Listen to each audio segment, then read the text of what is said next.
Josh Butt, founder and chief audio officer of Ampel.com.au. Welcome to AV123. It's actually wonderful to have you on the show because you're also a voice actor, which makes us both equally invested in the attention economy because we're both in the business of persuading consumers to do stuff. But as a start, right, do tell me why you, as a voice actor, decided to start your own audio agency in Sydney, Australia. The reason why I wanted to do an audio agency was because basically there were none. So I needed a business. I've got a very long career. I've been making video, TV, commercials, films, comedy, radio, and I started Ampel as a podcast business that was making some TV shows as well. And then COVID happened. And so the thing I thought was the best idea in a sea of sameness was to sound very different. And I decided to go back to my community radio roots and really focus very hard on podcast. And we've taken that, in leaps and bounds. We've made over 75 different podcasts. We've had hundreds of clients doing sonic branding, radio ads, and a whole different style of audio. We do video as well because everyone wants a video podcast too. So I think the reason for audio and podcasting was just to do it differently. All right. Now, on the subject of differently, as an audio studio, how are you different?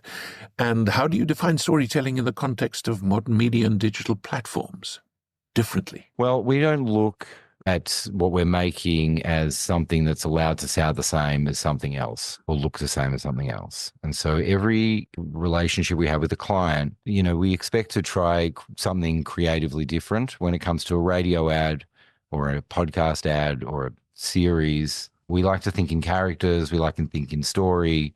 We don't like to sell in our advertising that we make for people. The audience doesn't appreciate ads in radio. They don't appreciate ads in podcasts. So we don't make something that will annoy the listener. We'll make something that the listener will want to hear. It's interesting that you say that because it's a very saturated market. And as I mentioned, the attention economy is our business. But the attention economy is very saturated. So how do you not annoy people? I generally like to make comedy. Okay. I like to make them laugh. All right. And I think by making them laugh or making them sing when it comes to a jingle or making them think, just by not by respecting the fact that we can't turn off our ears the way you can switch off your eyes or not look at something. If it's there, you kind of have to hear it. So we make it different than whatever else is in that realm.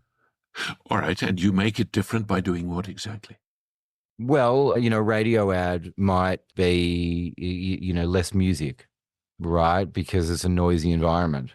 A podcast ad might be a very quiet ad because it's a very intimate environment. Yes. So if it's a CEO conversation podcast or a chat cast, as we like to say it, we might try and make that a bit more interesting by doing a story cast rather than the CEO doing an interview. From your perspective, then, is that how you define your version of storytelling? No, I have no definition of storytelling. It's all about telling the story. I mean, why would I bother wasting my time about defining my storytelling? I'm just always telling a good story, right? In the best way it needs to be told. Because a true crime is going to be very different to a comedy podcast about French Impressionism art.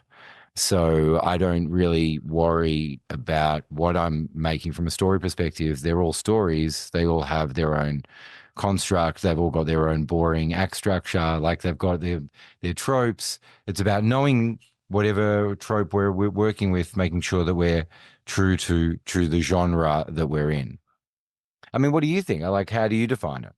No, it's just interesting that especially today and in the environment we function in, and a lot of people that I've spoken to over time, in terms of storytelling, authenticity is something that comes up very frequently, the concept of authenticity, to such an extent that it's gone from a noun to a verb because people give it such importance in the way that they tell their stories. How does authenticity play its role in your version of storytelling when you speak on behalf of a client or you're involved in sonic branding? Well, I need to understand the mission, the values, the nuts and bolts. You know, I need to understand what makes a client tick, right? So understanding who we're making something for, we're not having to have the conversation around authenticity because we're creating something that is a, you know, sonic reflection of who they are. So for example, High Pages is a brand that you might not have heard of them, but if you're a tradesperson, if you're a contractor, I think as I would say in America, if you're a plumber, if you're a roof tiler, you would have a High Pages account to get work from, and people would look up High Pages like they would say the Yellow Pages to find a tradesperson to come in and save them from their toilet that's just exploded, or do some repairs, or build a swimming pool. I don't know, whatever the job is that needs to be done, you go High Pages. High Pages gets you a few quotes, and then you choose the tradesperson that's right for you, and you know they come over and they ring your doorbell and you know, fix the problem. So they've got two audiences. There's the people who need the trade person to come and fix the thing. The tradesperson needs to book a job and get some work. So I came up with a 3-tone doorbell for High Pages because the roof of the High Pages is very prominent in the house kind of shaped icon that they have. So the first doorbell is the person whose house, you know, they want to hear the doorbell ring and the tradesperson's coming over to fix their problem, the toilet that's exploded. The plumber wants to ring the doorbell because that represents a sale. And then the third doorbell is the doorbell of the shop. Essentially, you know, they're now going to work. So that's like them crossing the threshold into the house to fix the problem. And so that kind of works for the different audiences. And then it's a tech-based business. They want you to be reminded of the fact that they're, you know, online, and use your sharpest tool, because like for a tradie, you know, their sharpest tool is having High Pages. Yes. You know, kind of going off the joke, how does a doctor change a light bulb? He phones someone who knows how to change a light bulb. Yeah, that's actually surprisingly valid, as long as he doesn't have to write. Yeah. So, you know, every brand can have a story like that. They do it in visual form already, but 88% of brands don't have a sonic logo. They might have an audio logo like Netflix. Yes. So Netflix has a audio logo because you're turning on Netflix, and so you're seeing their logo because you've just turned on the TV. EA Sports has EA Sports. It's in the game. They make video games. So PlayStation, right, is the destination to play an EA Sports video game. So they have the Sonic logo, not the audio one, because the Sonic one doesn't need the visualization, because they respect the fact that you're not turning on EA Sports, you're turning on PlayStation. I think a lot of brands get it wrong between the audio logo and the video and the Sonic logo. Yes. And my logos don't need any visual accompaniment. Do you think it's fair to say, because it's once again a topic that's come up with a couple of people that I've had on the show so far, that audio is becoming more and more important, and a lot of people feel that it's actually becoming more important than video? Would you agree with that? Yeah. Video is useless if you've got no good audio. Let me ask you this. When you're sitting watching TV, right, and you're eating your dinner, or you're ironing your shirts, or you're pottering around the house and the TV's on, do you notice that there's a lot of music? You know, there's occasionally a jingle, there's voiceover, there's music, right, in the ads that you're supposed to be watching because the television's on? Yeah. Do you know it's not cool to say the brand name, right? Creative agencies don't like saying the brand name. So I'm supposed to be paying attention, but many TV ads, or right, don't actually say the name of the brand because they like to be trendy at the end, but they've spent the whole time having a voiceover or an expensive music track, but they don't say the name. Think about that. You know, I always think about blind people or people whose heads are in their phones, how they're going to listen to what I'm doing, because audio was there before video in many respects when you think about it from an advertising perspective. The first Sonic brand was audio. The first ad ever was for real estate, just in case you were ever wondering. Right. And I think what happens is that with bad audio, you can't understand what's going on because your brain just can't process not being able to understand the words or the message. But visually you can kind of pick it up because we're exposed to so many images. More and more brands are understanding it, but not quickly enough. And I think, when it comes to things like a jingle or a Sonic brand or a musical anthem, if you will, for brands, they don't necessarily invest in the music because the marketing manager or the marketing CMO, the CMO's tenure at organization is kind of like 3 years or 18 months to 3 years. So really they just try and do something big and bold and loud, but they don't invest in, branding in the audio space. It's a very long answer to say the companies that do it, you can tell because I can tell you their jingles, and the companies that don't will sound exactly the same as all the other companies that don't do it. So when you listen to a market, you'll hear the company with the Sonic brand. Josh, when a client approaches you for Sonic branding or they want you to run an advertising campaign for them, how do you go about the process of taking them and their visual identity and translating that into a Sonic identity? I actually make it quite easy for myself. I have a template that I use that includes a Sonic ID. So some sort of mnemonic, whether it's da da da, or McDonald's has da da da da da. Yeah. I come up with a memorable little sting that you'll be able to identify in one way or another. And you find that your clients buy that without question? Let me ask you this. How do you approach, for example, the balance between creativity on the one hand and the client's objectives when telling their story on the other? Well, I get them to tell me the story and then I tell it back to them in Sonic form. You mean the silences in between the notes are more important? Yeah, it means the way you layer the different audio together is important, or like the subtle little nuance of the story that you're hearing. So one of the brands that I did a great Sonic logo for was Tank Stream Labs. They're like a co-working facility that's about enabling and empowering startups to become scale-ups. And so their Sonic brand is a walk through the office. And you can hear the footsteps walking through the office, and you can hear people playing ping pong and you can hear like a happy birthday and a clap and a cheers and some glasses clinking and a typewriter and a fax machine and like everything, single sound you would hear in an office. You all create an environment. Yeah, all smooshed together where it's sonically pleasing, but it also, really explains what it is and you don't really have to hear it very often and you do understand it. See, the idea is that you only have to hear it a couple of times and you are now connected to it. And in the telling of the story to the client, it has a Sonic, ID, right? Like a couple of little notes, but it also has the brand's name, their website, or a musical sting of some variety, or sound effects to tell the story better. And so it's an entire package, and it's 6 seconds, and there's a 2-second version as well. And so I come with like a templated approach of how I work. So I don't get into the conversation so much these days of, no, I don't really think that's who we are.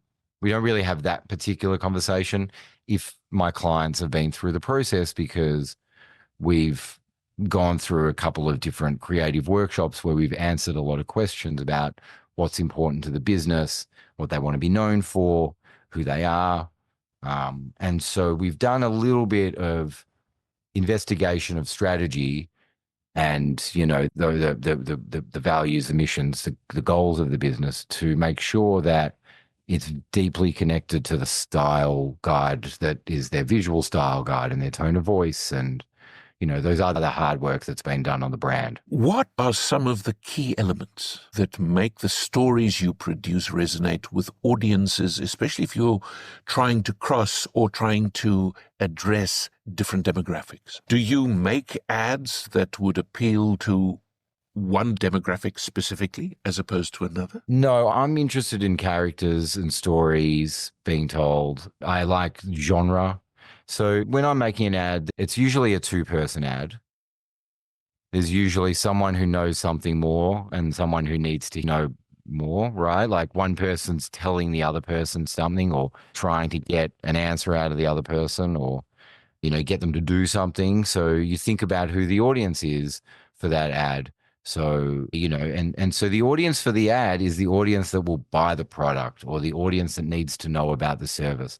My kids listen to a lot of ads because of me, so they're a really good test market. If they like it from an audience perspective, or they get the complicated joke, that's important. For me, it's just the audience of the product or the audience of the brand, and if that audience is not necessarily super defined, for example, like Coca-Cola, let's say, right? Coca-Cola, who's Coca-Cola's audience?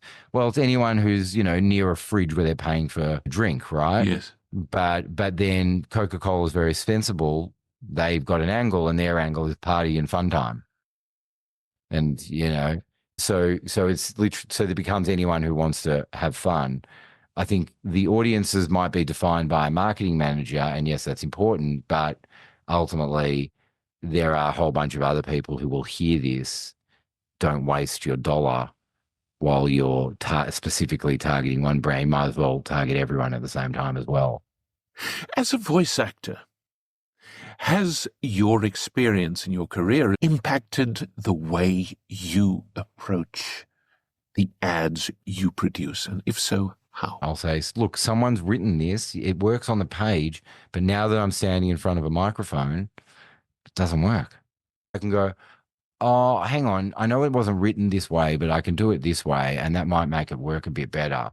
And I think, when people are working with voice actors, often they really want it to sound like radio, for example. And you go, yeah, but if I sound like that radio voice guy, I'm just going to sound like every other radio voice guy. And I don't want to really sound like a radio voice guy because that sounds too professional.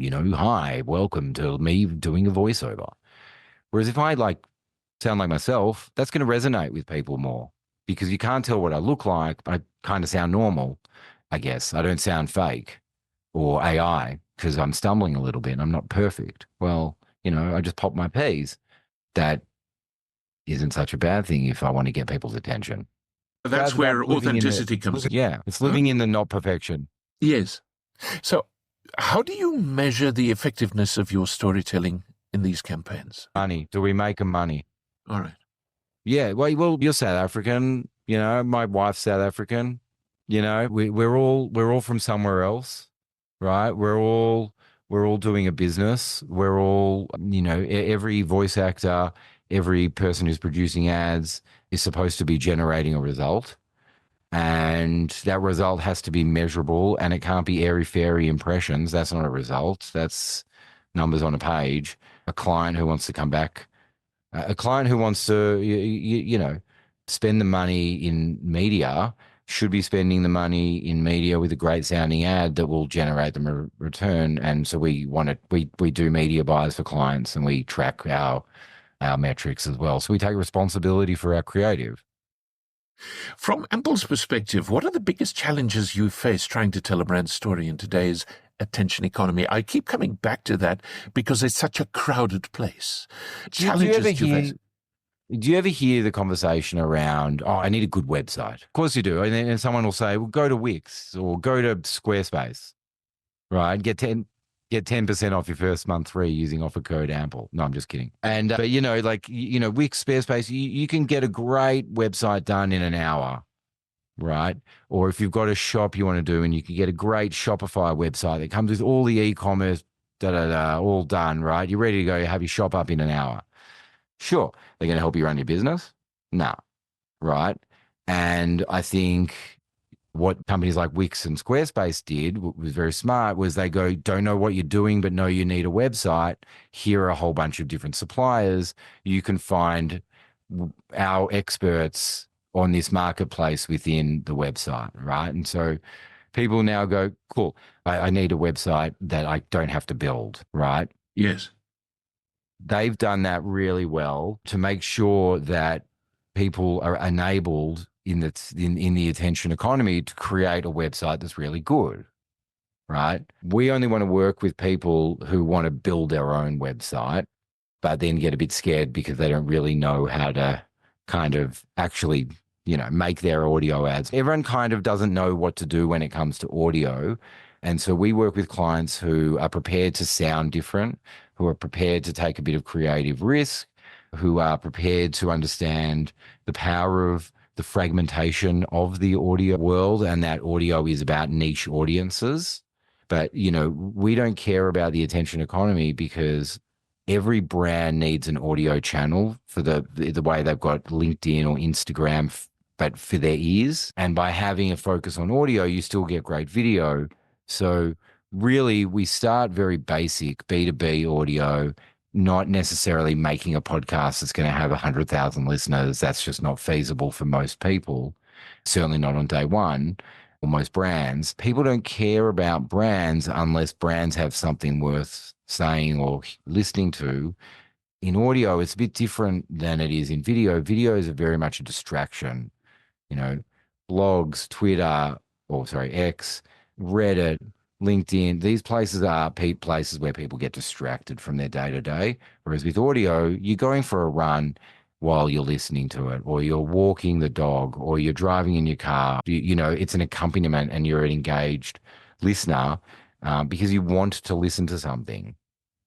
Why would they choose you? Why? Yeah. So the choice of being chosen, that's the hard bit. When you say taking creative risks, you want your clients to take creative risks. What do you say? Don't be boring. Sound different. Don't be boring. Basically, it is different for every person. But I just saw Slack did a show tune to advertise Slack. Yes. And I thought that was great. A show tune was not boring. Let's say, for example, you're doing a radio ad. You're not allowed to sound like the ad that's come before you or the ad that's come after you. So if it's not allowed to be, "G'day, Roger here from Roger's Auto Shop. Do you need new tires?" All right, you're not allowed to do that. Now, unless it's hilarious. Yes. If it's hilarious, you can do whatever you want. Okay. Is comedy a big seller, Josh? It is if you're a famous comedian. And if you're not, then you should make radio ads because there's a lack of comedy on radio. So, there's also no one's ever cracked doing a sonic sitcom or a soncom, like I say. Comedy and audio go hand in hand. I mean, I grew up listening to tapes of every comedian I ever knew. And, comedy doesn't need the visuals. If you're a good comedian, your jokes work. And so I think where, again, going back to taking a creative risk, just not sounding like anyone else is a really good idea. It'll be 2.2 times cheaper and more effective than having something boring. And that's immediate. How do you actually see the role of audio storytelling evolving in the coming years? Well, I think we'll start to hear audio short story more often, like dramatized plays, like audio plays. I think we'll start to hear that eventually. I think, with TV, mining and film, just struggling to approve new ideas that often. They like doing sequels and prequels and, borrowing from IP. I think audio will be a great source of IP development for TV and film. I think there's huge opportunities there, but there's a lack of funding for audio storytelling. Like there's a lack of funding for writing development for film and TV shows. So I think audio creative will become part of the writing process for many things that we like. I think we'll hear much more great audio content from like Alexa speakers and Siri and, voice assistants. And I know those shops have sort of closed a little bit and there's not a huge amount being done like there was.